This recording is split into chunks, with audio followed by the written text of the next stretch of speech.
Hey guys, welcome back to a new video. I'm Stephanie West. I'm a licensed counselor here in the state of Michigan, and I am owner and operator of In Progress Counseling. Today we're going to ask 2 questions that can move us through a distressing situation. So let's say I'm out in public and I'm at the grocery store and someone's having a hard day and they just unload on me. Maybe I cut in front of them to grab something, or I paused longer than they wanted so they couldn't go around me. Something's going on and they unload on me.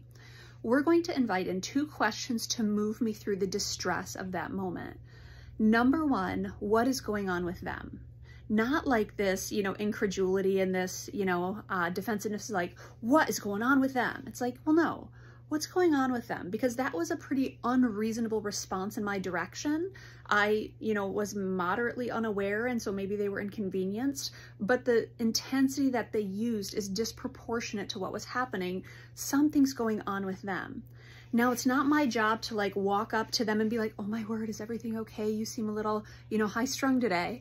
But internally, I can organize around, hey, that was a disproportionate response and it was at my expense and it wasn't pleasant, but something's going on with them that made that disruption that was probably a 2 or a 3 inconvenience, and they turned it into a 10. So the first thing we do is we ponder, hey, what's going on with them? That's a posture of curiosity, that's a posture of humility, and that's a posture of not over-personalizing that they might be having something going on with them that has nothing to do with us. The second question is tending to us. And it's like, Steph, what was so upsetting about that for you? Now I'm talking about kind of intrapersonal understanding, where I'm checking in with myself and I'm saying, hey, what was that? And it's like, well, of course I'm upset. I like it when people like me. Well, that gives me an understanding of why that was so upsetting to me. And that's okay to like that people like you, but to move through the distress, I need to detach from responsibility in that situation because I was up close and personal with someone who was being unreasonable.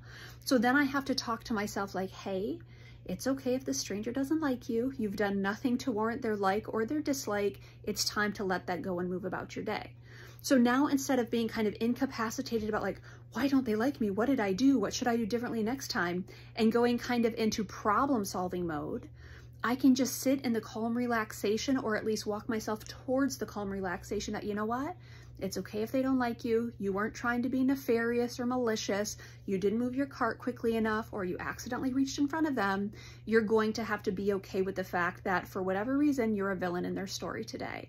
And that can be unsettling, but the reality is, if I take honest appraisal and there's nothing in that situation that I did that was malicious, nefarious, intentionally hurtful or harmful, I get to give myself permission to kind of check in, say, Steph, that wasn't intentional. It's okay to move past it. And then I'm allowed to go about my day.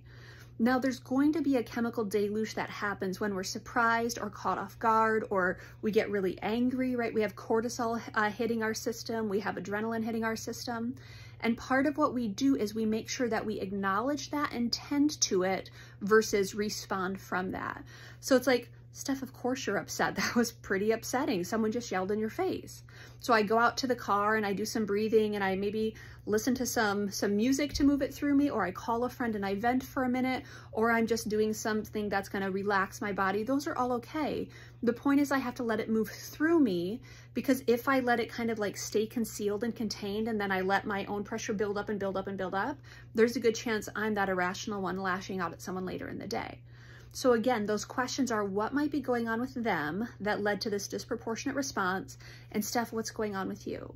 Because once I key in that people aren't allowed to dislike me, it's like, well, okay, yeah, they are, and you'll be fine. And that gives me permission to sort through things and move through it.